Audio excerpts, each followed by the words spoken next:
জাতিসংঘের বিশেষ নির্দেশেই আবারও ক্ষমতা ফিরে পাচ্ছেন প্রধানমন্ত্রী শেখ হাসিনা। ইউনূসের সরকার সংবিধানের অধীনে অবৈধ। দায়িত্ব গ্রহণের পর থেকে দেশ ও দেশের বাইরে নানামুখী চাপে রয়েছে প্রধান উপদেষ্টা ডক্টর মোহাম্মদ ইউনূসের নেতৃত্বে। সরকার একের পর এক যে ধরনের সিদ্ধান্ত নিচ্ছে তাতে এই সরকারকে অনেকের কাছে এখন দুর্বল বলে মনে হচ্ছে। রাষ্ট্র চালাতে হলে ধীরে স্থির বুদ্ধিতে চলতে হবে। এখানে আমার যত সময় দরকার তত সময় থাকবে, এটা কোনো কথা হতে পারে? এখন উপদেষ্টারা ডাকলেও কিন্তু লাখ লাখ মানুষ আসবে না।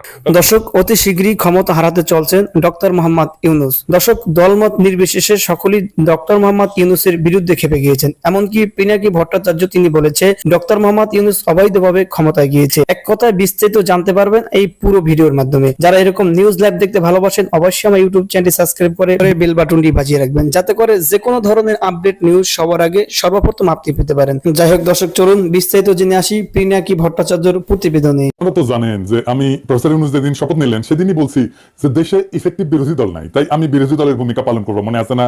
ভাবছিলাম যে কুসুম কুসুম সমালোচনায় কাজ হবে, কিন্তু না, এটা এত অপদার্থ, এত গণবিরোধী যে এদের সাথে হাসিনার মতো আচরণ করতে হবে বলে মনে হইতেছে। আমি বারবার বলতেছি না, এরা যে লাইনে আগাইতেছে, ক্ষমতাবানকে সেই একই তেল, গণমানুষকে সেই একই অবজ্ঞা, দেশের মানুষ সম্পর্কে সেই একই ধরনের ন্যূনতম ধারণা না থাকা, এই সব কিছু প্রফেসর ইউনূসের উপদেষ্টাদের বৈশিষ্ট্য হয়ে দাঁড়াইছে। দরিদ্র ঘৃণা, ডিজিএফ এর বট বাহিনীর লালায় দেওয়া থেকে শুরু করে হেন কাজ নাই যা হাসিনা করছে সেটা করতেছে না। আরে বাবা, হাসিনা তো তার প্রথম মাসে গুম বিচার বহির্ভূত হত্যা করে নাই।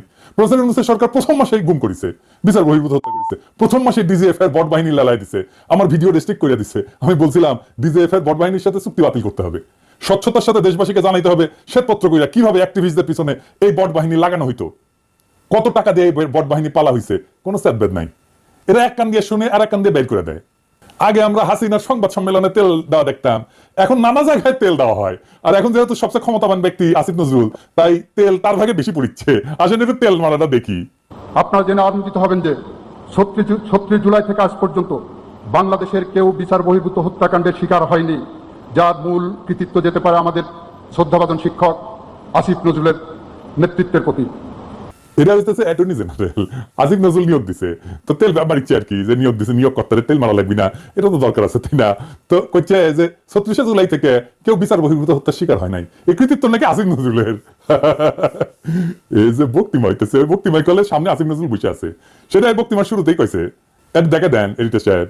প্রিয় সুধী, বিচার বিভাগীয় কর্মকর্তাদের উদ্দেশ্যে আয়োজিত বাংলাদেশের মাননীয় প্রধান বিচারপতি মহোদয়ের আবার আলাপ করেছি, কারণ এইটাই সরকারের অপদার্থপনা, দেশের মানুষের প্রতি অবজ্ঞা এবং দেশের মানুষের জীবনের কোন খোঁজ না রাখা, মিথ্যাচার, এই সব কিছুর